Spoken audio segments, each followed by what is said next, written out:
الدرس الثانی، دوسرا سبق. ذالک، وہ. یہ دور کسی چیز کی طرف اشارہ کرنے کے لیے عربی میں ذالکہ کا لفظ استعمال ہوتا ہے. ذالکہ مذکر کے لیے اور مؤنث کے لیے تلکا. ان دونوں کے لیے انگلش میں دیٹ کا لفظ استعمال ہوتا ہے. ما ذالکہ، وہ کیا ہے. What is that. ذالک نجم، وہ ایک ستارہ ہے. That is a star. ھذا مسجد وذالک بیت. ھذا مسجد، یہ ایک مسجد ہے.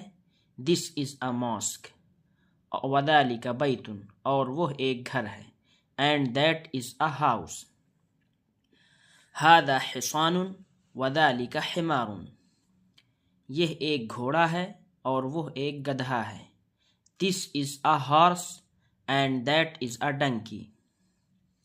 اذالک کلب لا ذالک قط. کیا وہ ایک کتا ہے. Is that a dog? No, that is a cat. نہیں، وہ ایک بلی ہے. ما ذالک. ذالک سریر. What is that? وہ کیا ہے. ذالک سریر، وہ ایک بیڈ ہے. That is a bed. من ھذا ومن ذالک. یہ کون ہے اور وہ کون ہے. Who is this and who is that. ھذا مدرس وذالک امام. یہ ایک استاد ہیں اور وہ ایک امام ہے. This is a teacher and that is امام. ما ذالک، وہ کیا ہے. What is that. ذالک حجر، وہ ایک پتھر ہے. That is a stone.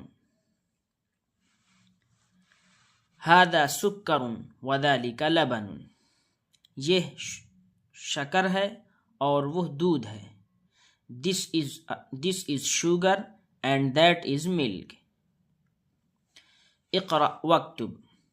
ھذا سکر وذالک لبن. من ذالک. ذالک امام. ھذا سکر وذالک لبن. یہ شکر ہے اور وہ دودھ ہے. من ذالک، وہ کون ہے. ذالک امام، وہ امام ہے. اذالک قط، کیا وہ ایک بلی ہے. لا ذالک کلب، نہیں، وہ ایک کتا ہے. ما ھذا، یہ کیا ہے. ھذا حجر، یہ ایک پتھر ہے. الکلمات الجدیدہ، نئے الفاظ. امام، امام. حجر، پتھر، اسٹون.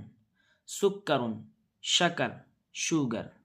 لبن، دودھ، ملک.